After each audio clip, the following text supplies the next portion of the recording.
dari kelompok 3 pada kesempatan kali ini akan membahas mengenai Kode Etik Akuntan Indonesia.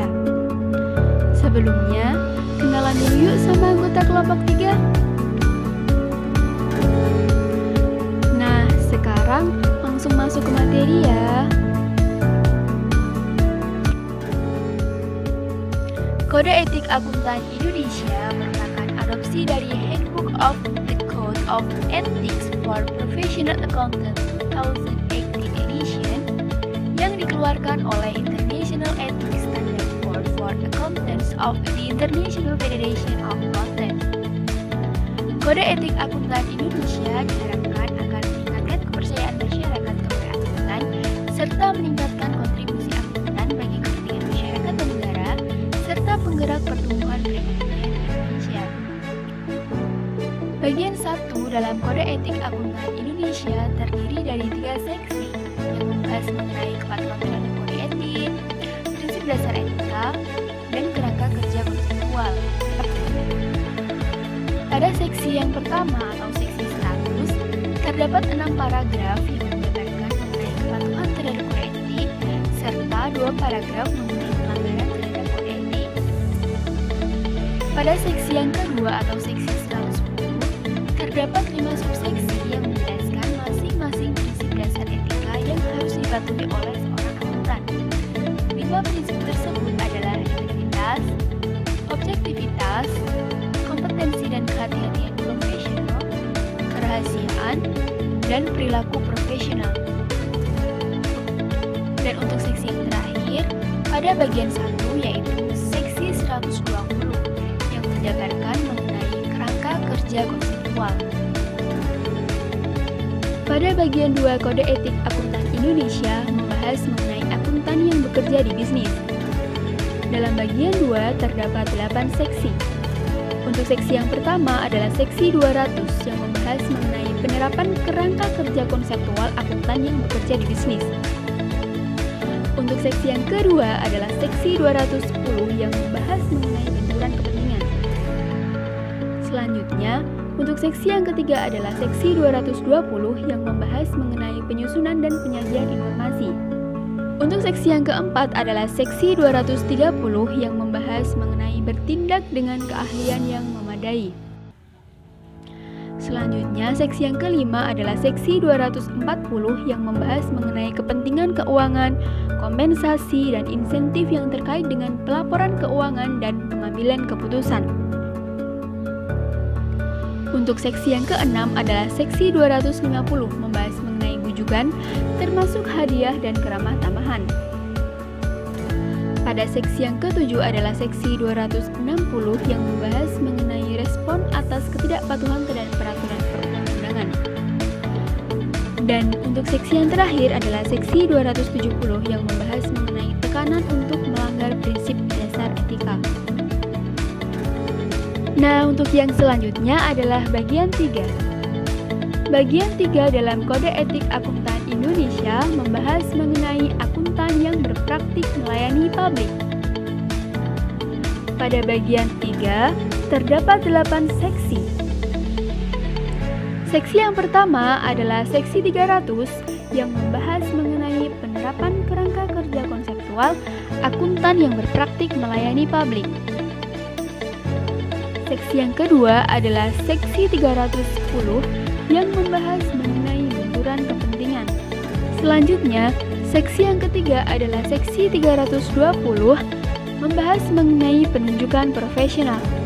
Lalu, untuk seksi yang keempat adalah seksi 321 yang membahas mengenai pendapat kedua.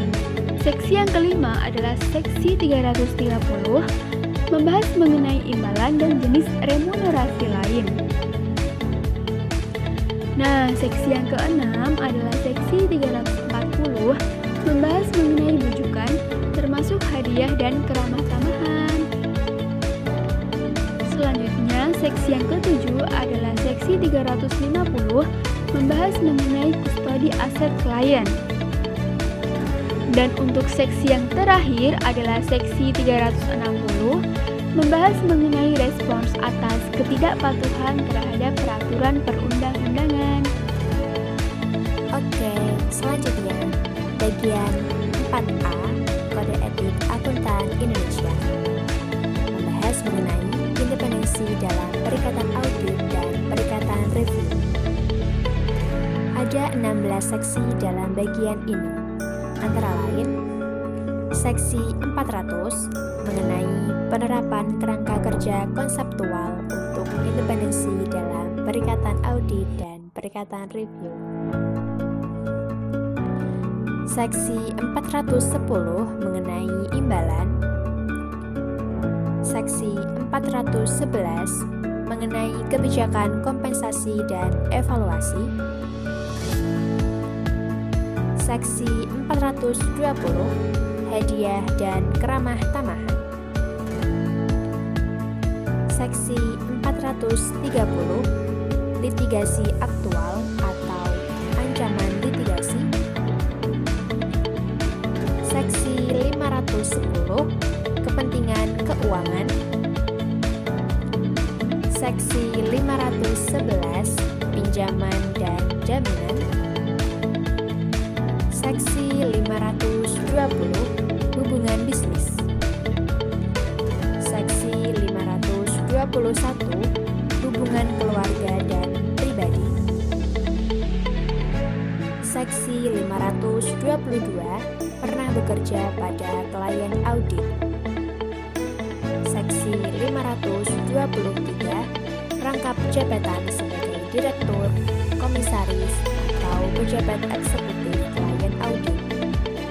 Seksi 524 pekerjaan dengan klien audit. Seksi 525 penugasan personel sementara. Seksi 540 hubungan yang berlangsung lama antara personel termasuk rotasi rekan dengan klien audit. Seksi 600 penyediaan jasa dan asuransi kepada klien audit. Terdapat 10 subseksi dalam seksi 600 ini. Subseksi 601 jasa pembukuan dan akuntansi. 602 jasa administratif. 603 jasa penilaian. 604 jasa perpajakan. 605 jasa audit internal. 606 jasa sistem teknologi informasi. 607 jasa penunjang litigasi. 608 jasa hukum. 609 jasa rekrutmen dan 610 jasa keuangan korporat. Dan yang terakhir, seksi 800 mengenai laporan audit atas laporan keuangan bertujuan khusus yang mencakup pembatasan distribusi dan penggunaannya, perikatan audit dan perikatan review. Kemudian bagian 4B, Kode Etik Akuntan Indonesia, membahas mengenai independensi dalam perikatan asuransi selain perikatan audit dan perikatan review. Ada 14 seksi dalam bagian ini, antara lain Seksi 905 mengenai imbalan. Seksi 906 mengenai hadiah dan keramah tamahan. Seksi 907 litigasi aktual atau ancaman litigasi.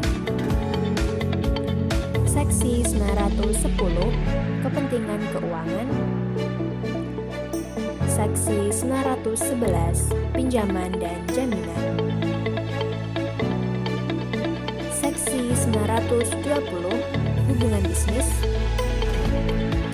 Seksi 921 hubungan keluarga dan pribadi. Seksi 922 pernah bekerja pada klien asuransi. Seksi 923 rangkap jabatan sebagai direktur, komisaris, atau pejabat eksekutif klien asuransi. Seksi 924 Pekerjaan dengan Client Assurance. Seksi 940